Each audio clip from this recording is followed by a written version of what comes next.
Greetings and salutations everyone, CrimsonNero here, and welcome back to Let's Play Devil May Cry. In the last episode, we finally entered the underworld, defeated Nightmare, and saved Trisha's life. In this episode, we're taking this fight straight to Mundus in Mission 22, Legendary Battle. This is not what I expected from a Demon Lord. Very gothic, but it's like a cathedral. Hey, hold up. That statue. It's just like the one that we saw at the very beginning of the game.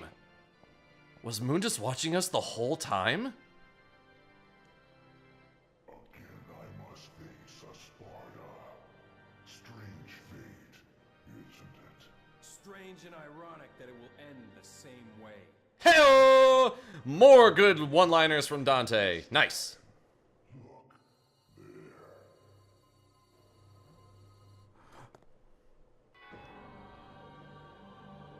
Wait, she's hanging from the ceiling. She's hanging from the wall, but the cuffs are open.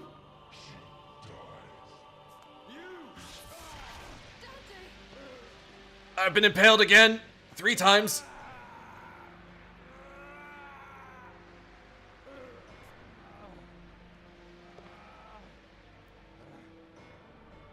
Literally, they even show a close-up of it. Excuse you, I'm only half human.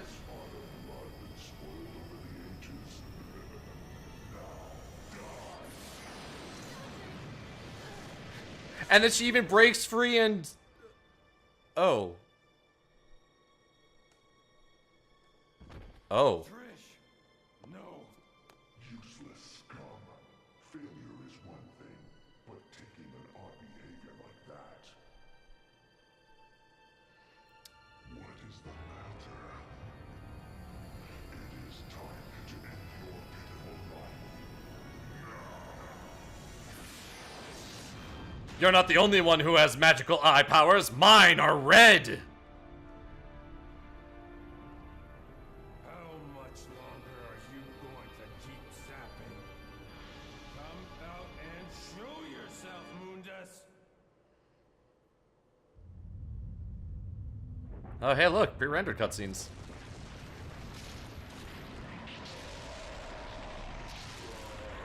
This isn't even my final form.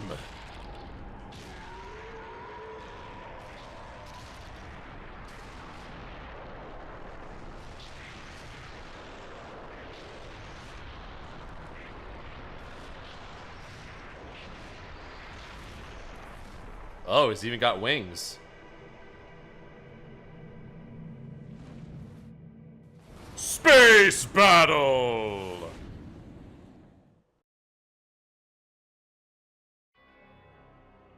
Those eyes. Deep in them, I see the same light as in Sparta's eyes. Why my mother? That useless being. If you need a mother, I can create it. As many as you want. Just like I created Trish. And there it is! So Trish looked like Dante's mom. And the reason for this is because Mundus created Trish. There you go. The cycle is now fulfilled. Well, not really cycle, but... Wow, that is a lot of weird stretching that was going on there. Oh, yeah!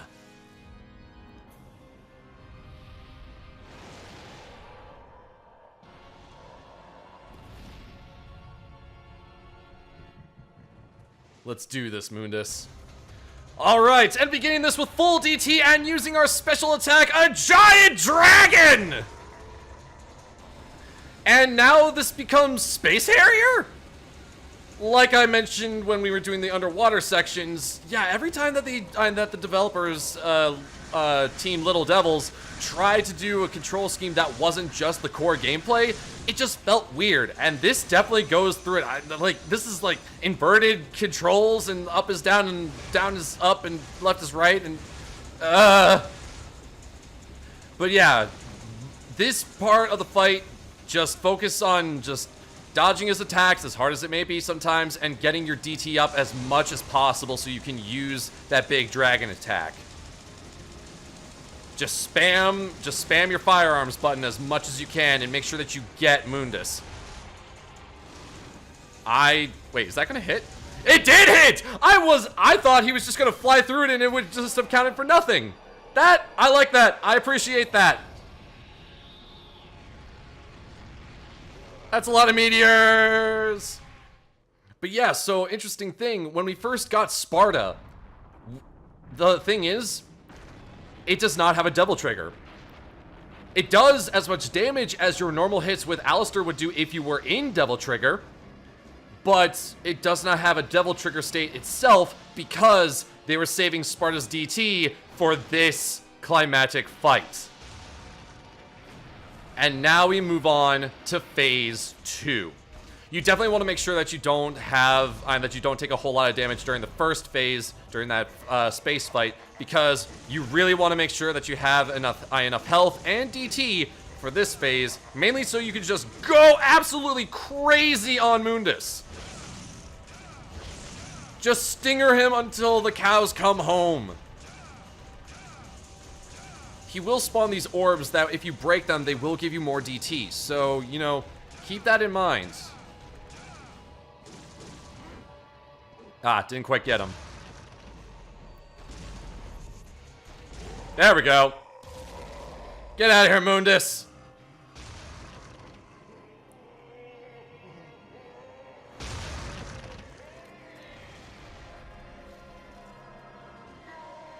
You can't fly away from this. Also, why would you bathe your lower half in lava? That just doesn't really seem like it's a good thing to do. Seems like it would hurt a lot, even if you are some sort of demonic-looking angel being, or angelic-looking angel, angelic-looking demon being. Wow.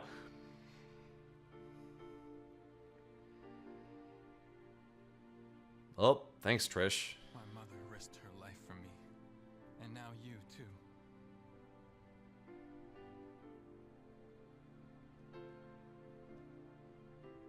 I should have saved you.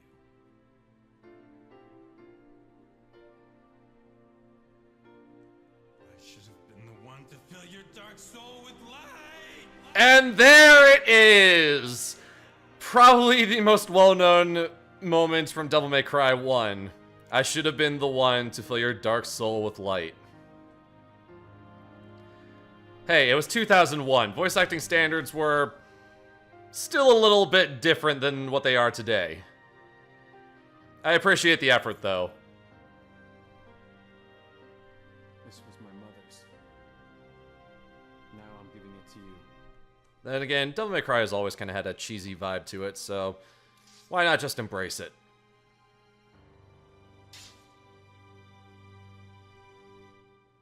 My father's also here now. Rest in peace.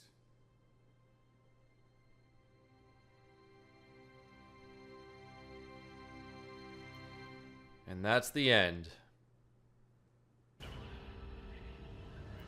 And we got a cool looking silhouette of Sparta right there. S-Rank! Yeah! Awesome. I feel good now. I told you I wouldn't get that many S-Ranks throughout the game, but I got it. Wait, Mission 23, Mother's Guide. I escaped Malay Island before it collapses. What? But oh. Because Mundus was kind of powering the whole thing, now that he's been taken care of, we gotta go! Wait, hold on. So, my amulet, and by extension, Virgil's amulet, aka our perfect amulet, that was the key to get into the underworld. And, you know, Force Edge and by extension Sparta was kind of, you know, the weapon that kind of sealed the demons away in the first place. So like, why are we leaving those things, those really important things, down in the middle of the underworld? That sounds like a terrible idea, Dante. I understand the sentimental value that you were doing there, but at the same time, like, dude, Stop sucking away my DT. I don't appreciate that.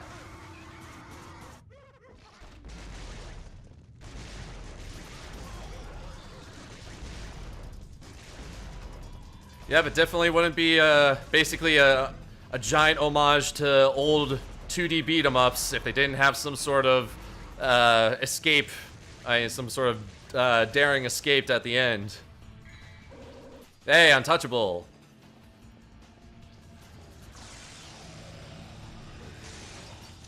Then again, there is also timed elements in fighting games, which is another source of inspiration for the character action genre.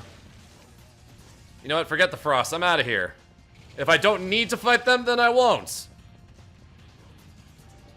I'm on a time limit. I don't have to care about enemies unless they specifically prevent me from making forward progress.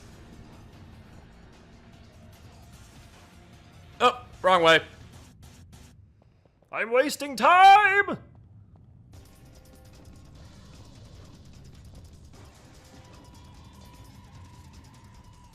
Beam me up, Scotty. Wait, you're not Scotty. This isn't beaming. This is Mission 23, Mother's Guide, again. Alright, let's get out of here.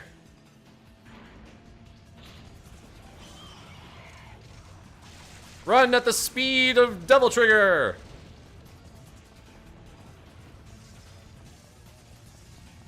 Uh-oh. Alright, I guess I do have to kill these guys.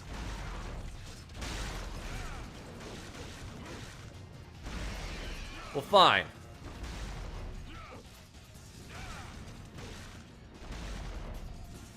You can just give me more DT in case I need to fight things later.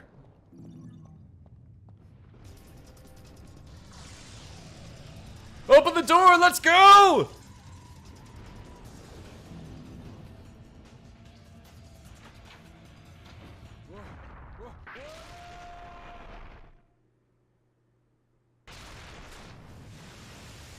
Oh hey, it's that room that we got that one rusty key in and fought those Beelzebubs.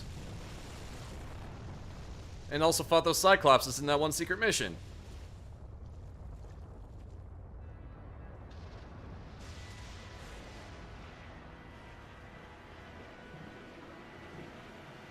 Those are some very pixelated glyphs.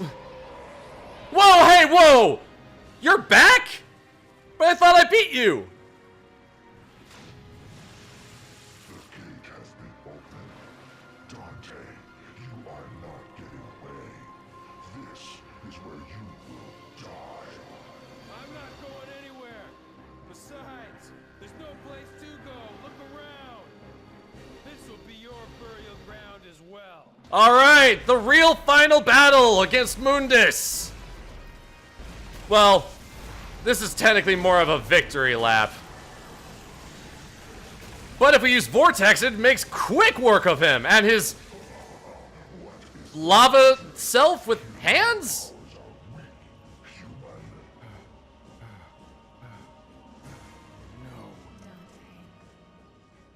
You'll be okay.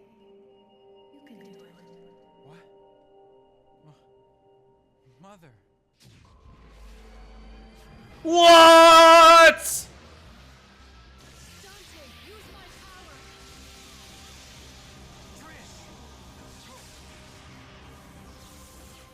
Her yellow lightning mixed with my fire and my blue lightning, kind of purplish. And we get feed your power and Trisha's power into your guns, Ebony and Ivory. Then use your Devil Trigger and blast a big hole into Mundus.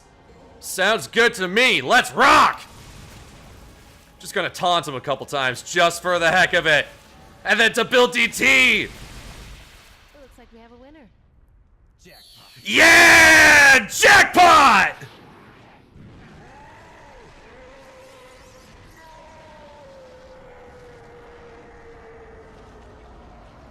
Dante, I will return, and I will rule this world.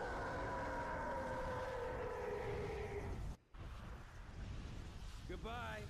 And when you do come back, give my regards to my son, will ya? Ha!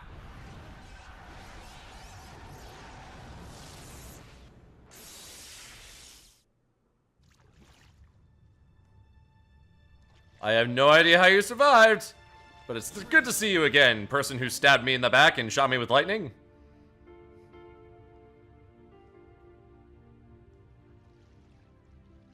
Dante. Trish, devils never cry. But I thought Devil May Cry. These tears are a gift only humans have. Oh, so maybe, despite the fact that she is an artificial demon created by Mundus, no, maybe she does have some humanity in her as well.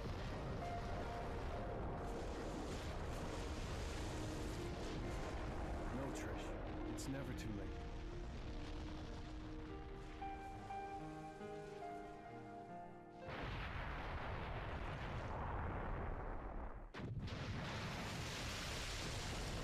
Hey, look, it's that biplane. Humans never give up. Are you ready? Yes.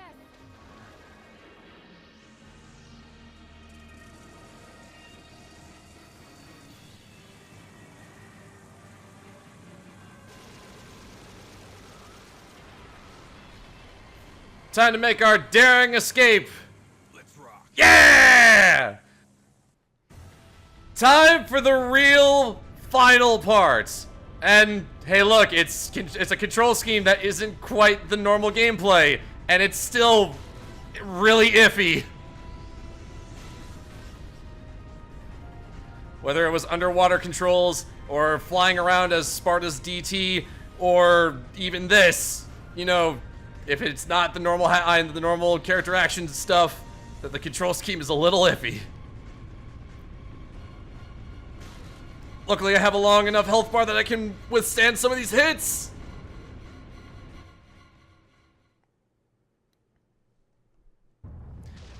And we're out of there! Woohoo!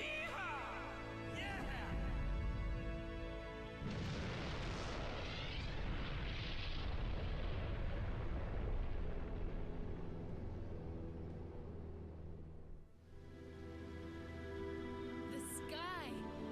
So clear. So blue. The sky is fair. It'll always be above everyone's head, no different. Like the sky. I feel like my heart is becoming clear.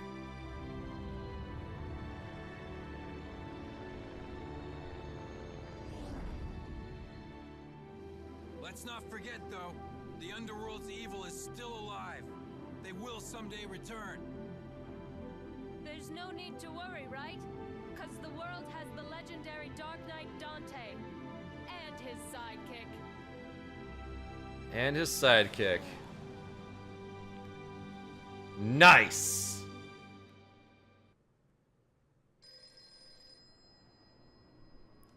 And hey, it's the moon. Devil never cry. Whoa, hold up. You changed the name of the shop to Devil Never Cry? Great. Where's the Like, I understand why you did that because of, you know, you told Trish Devils Never Cry. But at the same time, though, Devil May Cry is such a better name. Let's get it over with in 10 minutes. Can't let a single one of those suckers live. 5 minutes? More than enough. Yeah! And that was Devil May Cry! Oh, man. It was so great revisiting this game. I absolutely love this franchise. And with the recent release of Devil May Cry 5, it's just so great to see Devil May Cry just in the spotlight once again. And being able to revisit the older games with the HD collections is really nice. I know that there's still some problems with Devil May Cry 1. I've already mentioned several times that the the controls that aren't specifically the character action stuff that we're used to is iffy. Heck, I just said it during the escape sequence at the end there. But, you know, besides that, you know, like, the game hasn't, like, aged fantastically graphics-wise, but there's still so much artistry to it that, honestly, I can give it a, I can push that off to the side. There's so much just style and flair and originality to Devil May Cry that, you know, it spawned a very successful franchise, but also, you know, it helped create an entire genre of action games that not a whole lot of people realize are kind of all intertwined together. You see like 2D beat 'em ups, and you see fighting games doing all these like flashy things, but then you also look at games like The Wonderful 101, Bayonetta, Devil May Cry, Metal Gear Rising: Revengeance. Like I said, a lot of stuff by Platinum Games, as you can see a trend. Stuff made by Clover Studios. There's a reason for all this, is because Team Little Devils, and who went on to then make games like Okami and God Hand and Beautiful Joe, were ultimately part of Capcom's Clover Studios. Clover Studios eventually branched off from Capcom, and those people made their own company, which would eventually become Platinum Games. I'm super looking forward to seeing how Devil May Cry, and also just the character action genre in general, shapes and changes as time goes on. We've gotten plenty of excellent games, not just from the Devil May Cry franchise, but also from other character action game, designers and developers, and also fans. There have been several games that take inspiration from games like Devil May Cry. The recent Assault Spy on Steam takes a lot of heavy inspiration from the Devil May Cry franchise, and definitely captures a certain style that, are really only possible in the character action genre. Just, from stylish moves that, change off of delays and different button presses and directional input, to being able to cancel different moves out with other ones and jump canceling, and then also just the fact that this was Resident Evil 4 before actual Resident Evil 4. I would say that Devil May Cry 1, while not my favorite Devil May Cry game, is still definitely worth a look at.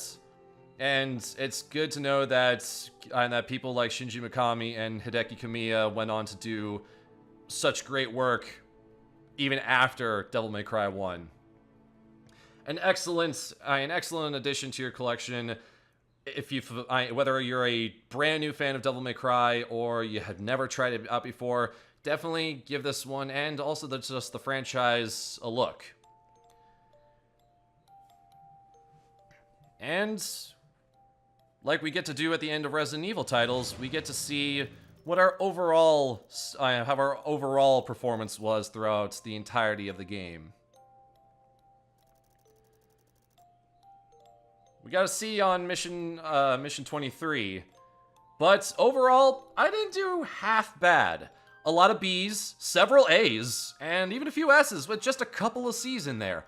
I got every single move in the game. I got all the blue orb fragments and blue orbs, and I bought everything from the shop and completed all 12 secret missions.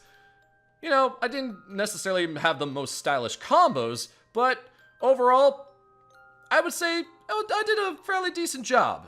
Yes, some of that did come because, I spent time not level grinding, but red orb farming. But, it's definitely just part of what I needed to do in order to show off everything that I could about Devil May Cry 1. Now, once you've beaten the game on normal mode, you unlock hard mode and can now play as the legendary Dark Knight Sparta in his kind of human form. Sparta plays the exact same as Dante, only that his models and weapon names are different, but he plays the exact same. Once you've unlocked hard mode, you go straight into it. There's no going back into either easy mode or normal mode after you started. You have to complete an entire playthrough with, enemies having more health and doing more damage, and then you unlock a difficulty select as well as the final difficulty, Dante Must Die. If you finally defeat that, you get Super Dante, a Dante that has unlimited Devil Trigger. Devil May Cry 1 is really, really fun, and being able to compare this with the recently released Devil May Cry 5 and see where basically 2 decades of work in the character action genre has gone is really eye-opening and really fun. I really hope that you are able to see exactly why I like Devil May Cry and why you should try it out too. I'm CrimsonNero, thank you very much for watching this episode and this Let's Play, and until next time everyone, fare thee well.